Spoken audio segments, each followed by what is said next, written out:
Right ఇక details లోకి వెళ్తే తెలంగాణ ముఖ్యమంత్రి రేవంత్ రెడ్డి రేపు సొంత గ్రామం కొండారెడ్డిపల్లికి వెళ్లనున్నారు. దసరా పండుగ సందర్భంగా ఆయన సొంత నియోజకవర్గం కొండగల్లో పర్యటించనున్నారు. ఇక గురువారం ఉదయం మహాత్మా గాంధీ జయంతి సందర్భంగా నగరంలోని బాపు ఘాట్లో ముందుగా నివాళులర్పిస్తారు. ఇక అనంతరం కొండారెడ్డిపల్లికి బయలుదేరి అక్కడ గ్రామస్తులతో కలిసి దసరా పండుగను జరుపుకుంటారు. గ్రామంలోని ఆలయంలో ప్రత్యేక పూజలు నిర్వహించి కొండంగల్ చేరుకుంటారు. ఇక అక్కడ కార్యకర్తలు ముఖ్య నాయకులతో ముచ్చటించి రాత్రి అక్కడే బస చేస్తారు. శుక్రవారం ఉదయం తిరిగి హైదరాబాద్ కు చేరుకుంటారు. ఈ పర్యటనలో భాగంగా సీఎం రేవంత్ రెడ్డి నియోజకవర్గ ప్రజలు కేడర్తో మమేకం కానున్నారు. స్థానిక సంస్థల వేళ వ్యవహరించాల్సిన తీరుపై సీఎం కాంగ్రెస్ పార్టీ స్థానిక నాయకత్వానికి దిశానిర్దేశం చేసే అవకాశం కూడా ఉంది.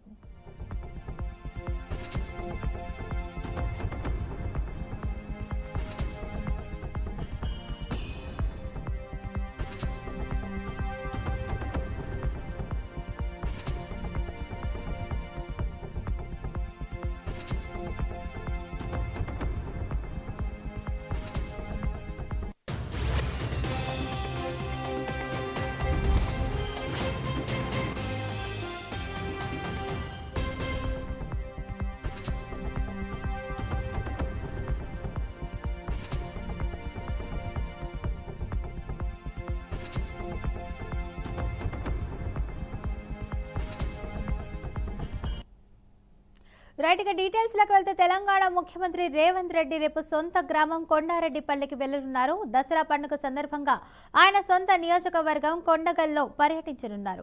గురువారం ఉదయం మహాత్మా గాంధీ జయంతి సందర్భంగా నగరంలోని బాపు ఘాట్లో ముందుగా నివాళులర్పిస్తారు. అనంతరం కొండారెడ్డిపల్లికి బయలుదేరి అక్కడ గ్రామస్తులతో కలిసి దసరా పండుగను జరుపుకుంటారు. గ్రామంలోని ఆలయంలో ప్రత్యేక పూజలు నిర్వహించి కొండగల్కు చేరుకుంటారు. అక్కడ కార్యకర్తలు ముఖ్య నాయకులతో ముచ్చటించి రాత్రి అక్కడే బస చేస్తారు. శుక్రవారం ఉదయం తిరిగి హైదరాబాద్ చేరుకుంటారు. ఇక ఈ పర్యటనలో భాగంగా సీఎం రేవంత్ రెడ్డి నియోజకవర్గ ప్రజలు కేడర్తో మమేకం కానున్నారు. ఇక స్థానిక సంస్థల వేళ వ్యవహరించాల్సిన తీరుపై సీఎం కాంగ్రెస్ పార్టీ స్థానిక నాయకత్వానికి దిశానిర్దేశం చేసే అవకాశం కూడా ఉంది.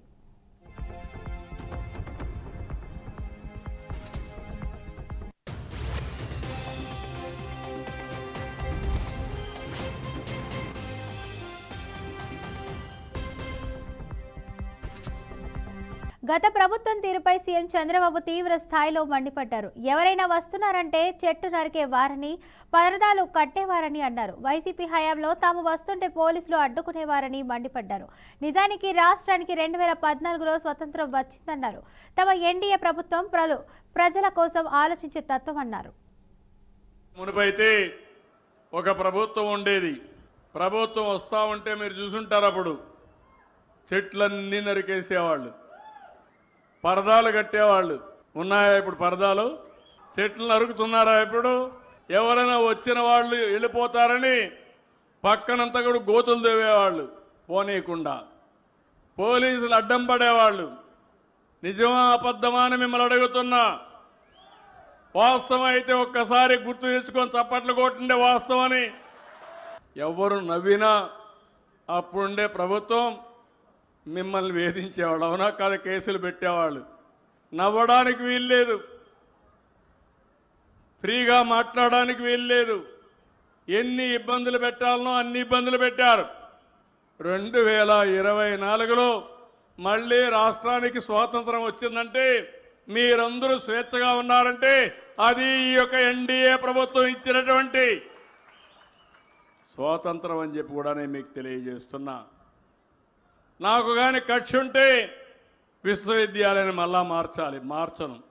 నేను తుగ్లక్ కాదు, ఆ తుగ్లక్ రోజులు అయిపోయినాయి. అందుకే ఇక్కడే కడతా, ఇంకా బాగా కడతా, డబ్బులు ఇప్పిస్తా. ఇప్పించడమే కాదు, ఒక మంచి విశ్వవిద్యాలయాన్ని ఇక్కడ ఏర్పాటు చేసే బాధ్యత నాదని మీ అందరికీ హామీ ఇస్తున్నా. అక్కడ కూడా ఇంత మునుపు ఏదైతే పెట్టారో అక్కడైతే ఒక గ్రేహౌండ్స్ క్యాంపస్ కూడా ఏర్పాటు చేస్తున్నాం. ఇలాంటి మంచి కార్యక్రమాలతో మనం ముందుకు పోతున్నాం. ఈ ఊర్లో, ఈ మండలంలో, ఈ జిల్లాలో కూడా మత్స్యకారులు చేప వేటకి ఏదైతే మన మత్స్యకారులకు ఒక జట్టి కావాలని చెప్పి కోరారు. తప్పకుండా కట్టిస్తామని చెప్పి కూడా మీ అందరికీ హామీ ఇస్తున్నాం. రాష్ట్ర ప్రయోజనాల్ని గాలికి వదిలేశారంటూ చంద్రబాబుపై మాజీ సీఎం జగన్ ఆగ్రహం వ్యక్తం చేశారు. ఆల్మట్టి డ్యాం ఎత్తున పెంచడానికి కర్ణాటక ప్రభుత్వం చకచగా అడుగులేస్తుంటే వారి కేబినెట్లో వారు ఎత్తు పెంచడానికి ఆమోదం తెలుపుకుంటే కనీసం మీకు చీమ కుట్టినట్లయినా లేదా అంటూ ఎక్స్ వేదికగా నిలదీశారు. ఇక చంద్రబాబు రాష్ట్ర ప్రయోజనాలను పూర్తిగా గాలికి వదిలేశారన్నారు. రాష్ట్రానికి సంబంధించిన హక్కులను కాపాడే ఉద్దేశం ఏ కోసానా మీలో కనిపించడం లేదని మండిపడ్డారు. ఆల్మట్టి డ్యాం ఎత్తును పెంచడానికి కర్ణాటక ప్రభుత్వం చకచక అడుగులేస్తుంటే వారి కేబినెట్లో వారు ఎత్తు పెంచడానికి ఆమోదం తెలుపుకుంటే కనీసం చంద్రబాబుకు చీమ కొట్టినట్లయినా లేదన్నారు. ఇక అనేక ప్రాంతాలు సాగునీటి త్రాగునీరు లేక ఎడారిగా మారిపోయే ప్రమాదం ఉన్నా సరే మీకెందుకు పట్టనట్టు వ్యవహరిస్తున్నారని నిలదీశారు. ఇక రాష్ట్ర హక్కులను కాపాడాల్సిన స్థానంలో ఉన్న మీరే రాష్ట్రాన్ని ఈ రకంగా దెబ్బతీస్తుంటే ఎలా అని ప్రశ్నించారు. రాష్ట్ర ప్రయోజనాలను కాపాడలేకపోతే మీకెందుకు ఆ పదవి అని ఫైర్ అయ్యారు.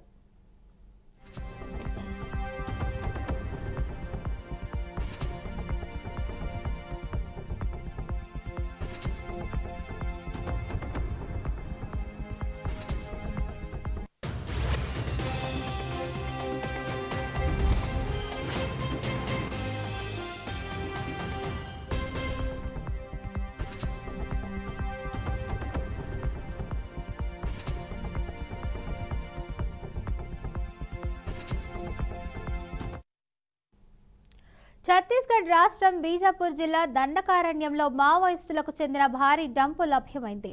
ఇక బీజాపూర్ జిల్లా పమేడు పోలీస్ స్టేషన్ పరిధిలోని కాంచల్ గ్రామంలోని కౌటుట్ట ప్రాంత అడవుల్లో కోబ్రా 208 బెటాలియన్ పోలీస్ బలగాలు కుమ్మింగ్ కొనసాగిస్తున్నారు.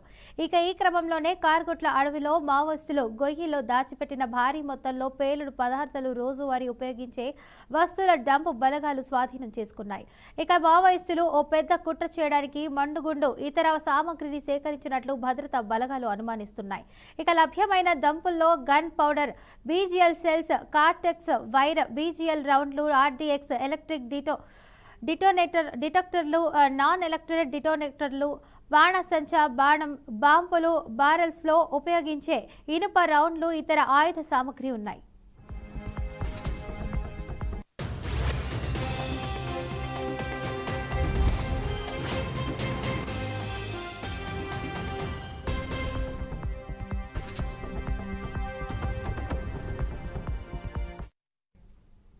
శ్రీ సత్యసాయి జిల్లా చందకచెల్ల గ్రామంలోని గంగమ్మ ఆలయంలో శరన్నవరాత్రి ఉత్సవాలు ఘనంగా నిర్వహించారు. ఉత్సవాలలో భాగంగా మహాచండీ హోమం జరిగింది. అయితే ప్రజలు సుఖశాంతులతో ఉండాలని ఎమ్మెల్యేస్ రాజు మహాచండీ యాగంలో పాల్గొన్నారు. ఇక సమృద్ధిగా వర్షాలు కురిసి మంచి పంటలు పండాలని ప్రత్యేక పూజలు చేశారు. హోమగుండంలో పూర్ణాహుతి చేసి మొక్కుబడులు చెల్లించుకున్నారు.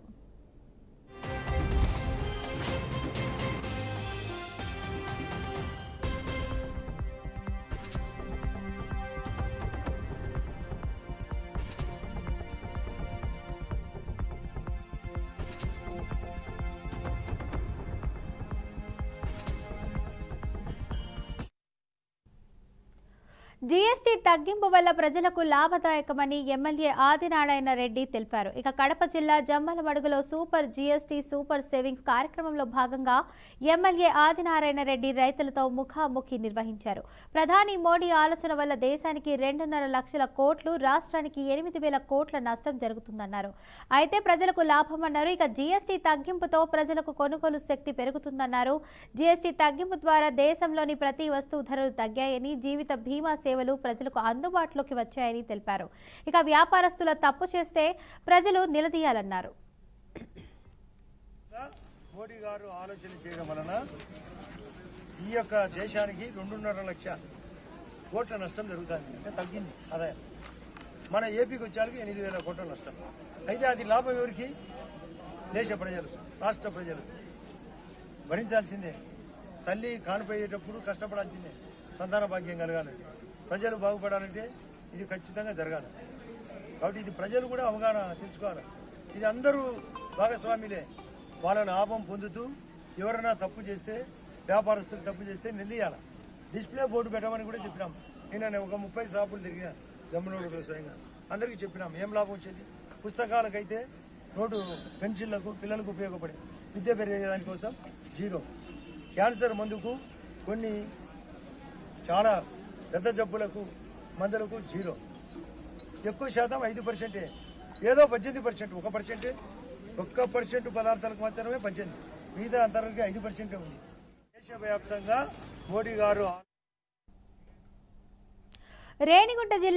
తిరుపతి జిల్లా రేణిగుంట విమానాశ్రయం నుండి రాజమండ్రికి అనుసంధానించే కొత్త విమానం ప్రారంభమైంది. ఇక ఈరోజు ప్రారంభం విమానాన్ని రాజమండ్రి విమానాశ్రయంలో పౌర విమానయాన మంత్రి కె రామ్మోహన్ రెడ్డి నాయుడు వర్చువల్ గా ప్రారంభించారు. తిరుపతి విమానాశ్రయంలో విమానాశ్రయ director D Bhuminathan, alliance air అధికారులు ప్రయాణికులకు మొదటి బోర్డింగ్ పాస్ అందజేసి కేక్ కట్ చేసి స్వాగతం పలికారు. ఇక అలయన్స్ ఎయిర్ నిర్వహించే ఈ విమానం వారానికి 3 సార్లు మంగళవారం, గురువారం, శనివారం నడుస్తుంది. ఈ విమానం తిరుపతి నుండి ఉదయం 7 గంటల 40 నిమిషాలకు బయలుదేరి ఉదయం 9 గంటల 25 నిమిషాల రాజమండ్రి చేరుతుంది. ఇక మరియు తిరిగి రాజమండ్రి నుండి ఉదయం 9 గంటల 50 నిమిషాలకు బయలుదేరి ఉదయం 11 గంటల 20 నిమిషాలకు తిరుపతి చేరుకోనుంది.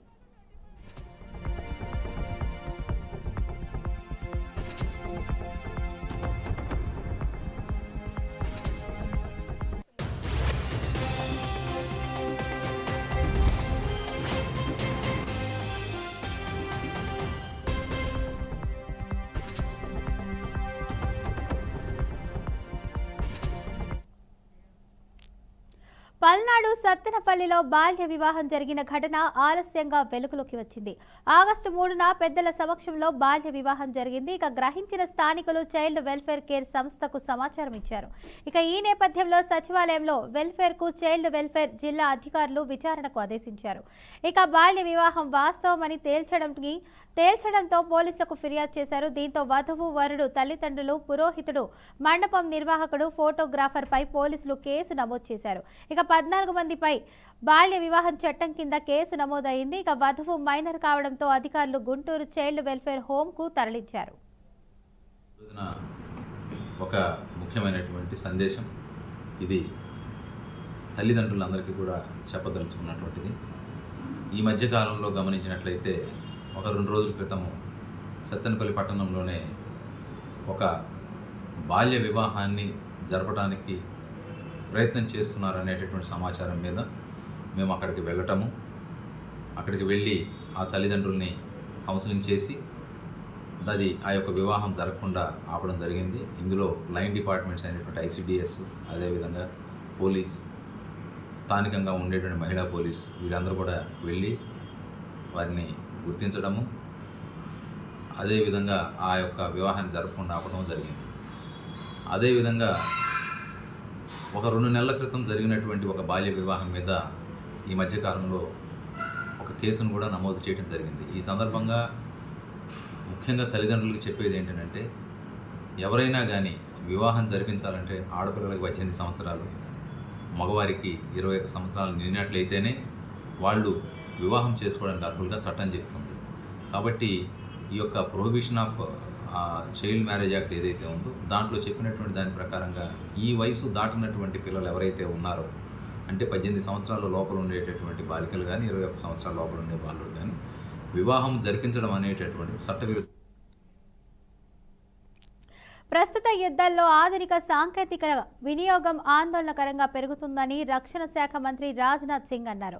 అత్యాధునిక సాంకేతికతలు సంవత్సరాల తరబడి పరిశోధన మరియు అభివృద్ధి ఫలితంగా రూపొందించబడినవని ఆయన చెప్పారు. ఇక మనం కూడా ఈ సాంకేతికతను అదుపు చేసుకోవాల్సిన అవసరం ఉందని ఆయన అన్నారు. మన చుట్టూ ఉన్న పరిస్థితులు మారుతున్నాయని, దేశ భద్రతా అవసరాలు కూడా పెరుగుతున్నాయని రాజ్నాథ్ సింగ్ చెప్పారు. ఇక భారత రక్షణ రంగంలో పరిశోధన అభివృద్ధిని బలోపేతం చేయడానికి ఒక వినూత్నమైన పర్యావరణ వ్యవస్థను రూపొందించనున్నట్లు వెల్లడించారు. డిఫెన్స్ అకౌంట్స్ డిపార్ట్మెంట్ 278వ ఆవిర్భావ దినోత్సవంలో ఆయన ఈ వ్యాఖ్యలు చేశారు. जो डिफेंस अकाउंट से रिलेटेड हैं, वह बदलाव भी आपके सामने एक चुनौती की तरह खड़े हैं. इसका एक उदाहरण मैं आपको यहाँ देना चाहूँगा. बीते वर्षों में हमने रिसर्च एंड डेवलपमेंट में अच्छा खासा इन्वेस्टमेंट किया है, लेकिन यह भी एक सच्चाई है कि रिसर्च एंड डेवलपमेंट से जुड़े हुए इन्वेस्टमेंट का जो रिटर्न होता है वह अपने आप में बड़ा अनसर्टेन होता है. इस सच्चाई को स्वीकार करना पड़ेगा. कई बार आप जो इन्वेस्टमेंट करते हैं उसका डायरेक्ट रिटर्न आपको मिल जाता है और कई बार उसका रिटर्न नहीं मिलता है.